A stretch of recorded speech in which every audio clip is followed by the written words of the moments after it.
प्रत्येक वेळेस आपण विश्व भरारी सोबत नवीन काहीतरी शिकत असतो.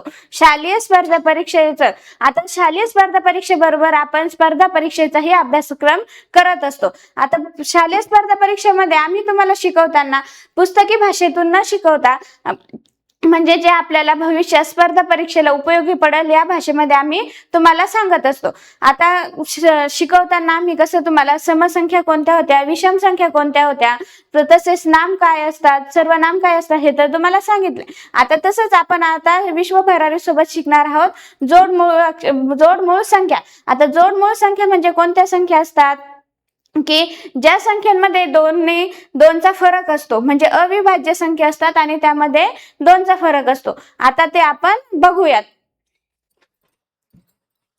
आता जोडमूळ संख्या म्हणजे कोणत्या, ज्या संख्येमध्ये म्हणजे मी तुम्हाला आत्ताच सांगितलं होतं की ज्याच्यात फरक असतो दोनचा. मग आता त्याची आपण एक सोप्या भाषेमध्ये व्याख्या बघूया. म्हणजे दोनचा फरक असणाऱ्या मूळ संख्यांच्या जोडीला जोडमूळ संख्या किंवा जुळ्या मूळ संख्या म्हणतात. म्हणजे आता जर दोन संख्या असन आणि त्या जर का असतील जोडमूळ संख्या तर त्यांना काय म्हणत असतो, जुळ्या मूळ संख्या. मग तसं जर लक्षात राहत नसेल तर मग आपण दुसऱ्या पद्धतीने लक्षात ठेवूया. काय, ज्या दोन अविभाज्य संख्यांमध्ये कितीचा फरक असतो, दोनचा फरक असतो. कितीचा, दोनचा फरक असतो. आणि त्या दोन संख्यांना काय म्हणायचं असतं तर जोडमूळ संख्या म्हणायच्या असतात. आता त्याचे उदाहरण बघितल्याशिवाय तुम्हाला हे समजणार नाही. आता आधी आपण त्याचे उदाहरण बघू. आता उदाहरण बघा, 3 आणि 5. आता 3 आणि 5 मध्ये कितीचा फरक आहे, दोनचा आहे ना. 3 आणि 5 मध्ये 3 नंतर 4 आणि मग नंतर 5. आता 5 आणि 7 मध्ये पण कितीचा फरक आहे, दोनचा. कितीचा, दोनचा. तसेच 11 आणि 13 मध्ये बी कितीचा, दोनचा. आता 17 आणि 19 मध्ये बी कितीचा फरक आहे, दोनचा. आणि 29 आणि 31 मध्ये बी कितीचा फरक आहे, दोनचा. आता हा दोनचा फरक कसा आला, आता हे दोनचा फरक कसा आला हे तर तुम्हाला दिसतंय दोनचा फरक आहे, पण तो कसा आला हे पण आपल्याला समजलं पाहिजे की नाही.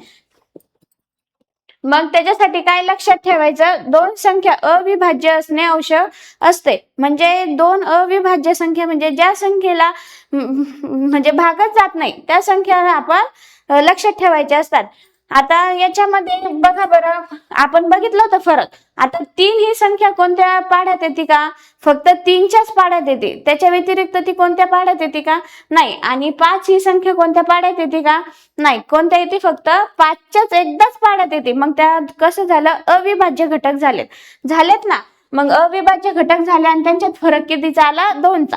तसंच 5 आणि 7 ह्या पण संख्या फक्त त्यांच्याच पाढ्यात येतात, त्याच्याशिवाय त्या दुसऱ्या कोणत्याच पाढ्यात येत नाही. येतात का, नाही येत. आता म्हणा बरं, 2चा पाढा तुम्ही त्याच्यात नाही येणार, 3चा नाही येणार, 4च्या याच्यात नाही येणार, 5च्या याच्यात येणार नाही. म्हणून ह्या कोणत्या आहे, अविभाज्य. ज्या संख्येला कोणत्याच संख्येने हे भाग जात नाही त्या कोणत्याच त्या अविभाज्य. आणि त्या कोणत्या आहेत, 5 आणि 7. त्याच्यात बी कितीचा फरक आलेला आहे, दोनचा.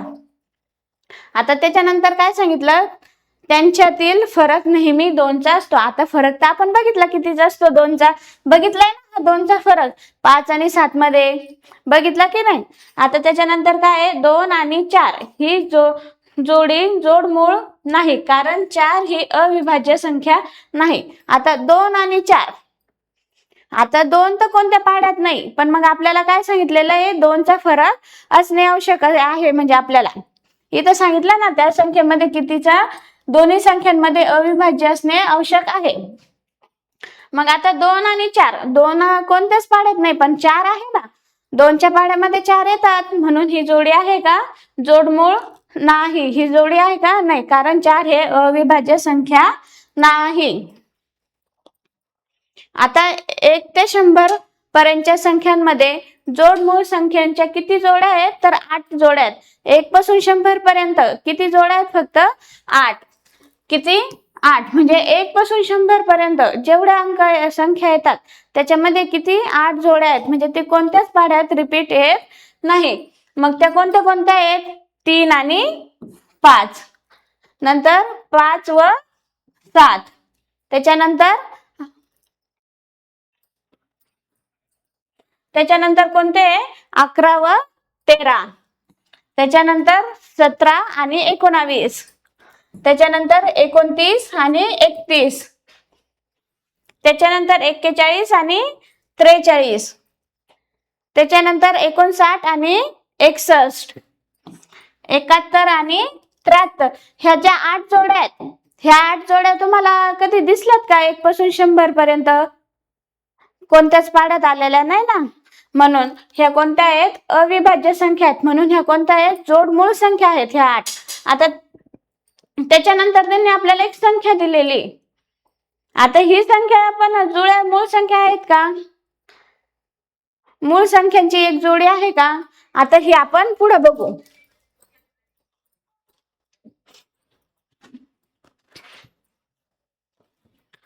आता आपल्याला ही संख्या दिली. आता त्यांची आपण काय करू? त्यांच्यातील अविभाज्य संख्या आहेत की नाही हे आपण बघूया. आता त्यांच्यामधील फरक हा 2चा येतो की नाही ते पण बघू. आता आधी आपण ती संख्या लिहू. 5 3 4 7 4 2 3, त्याच्यानंतर तिथं मध्ये वजाबाकी चिन्ह दिलंय ना, वजा 5 3 4 7 4 21. आता यांची आपण काय करू? वजाबाकी. काय करू? वजाबाकी. 3 मधून 1 गेला किती उरतं? 2. किती? 2. आता 2 मधून 2 गेल्यावर 0, 4 मधून 4 गेल्यावर 0, 7 मधून 7 गेले 0, 3 मधून 3 गेले 0 आणि 5 मधून 5 गेले 0. मग कितीचा फरक आला यांच्यामध्ये? 2चा. म्हणून ही संख्या कोणती आहे? तर जोडमूळ संख्या आहे. कोणती आहे? जोडमूळ संख्या. म्हणजे आपल्याला कोणती पण संख्या दिली आणि आपण त्याच्यामध्ये त्यांची वजाबाकी केली आणि जर फरक 2चा आला तर ती संख्या कोणती असते? जोडमूळ संख्या असते. आता म्हणजे थोडक्यात काय लक्षात ठेवायचं? अविभाज्य संख्या प्लस 2 म्हणजे अविभाज्य संख्या जिला भाग जात नाही, जिचे विभाजक पडत नाही ती संख्या आणि त्याच्यात येणारा फरक हा कितीचा असतो? 2चा.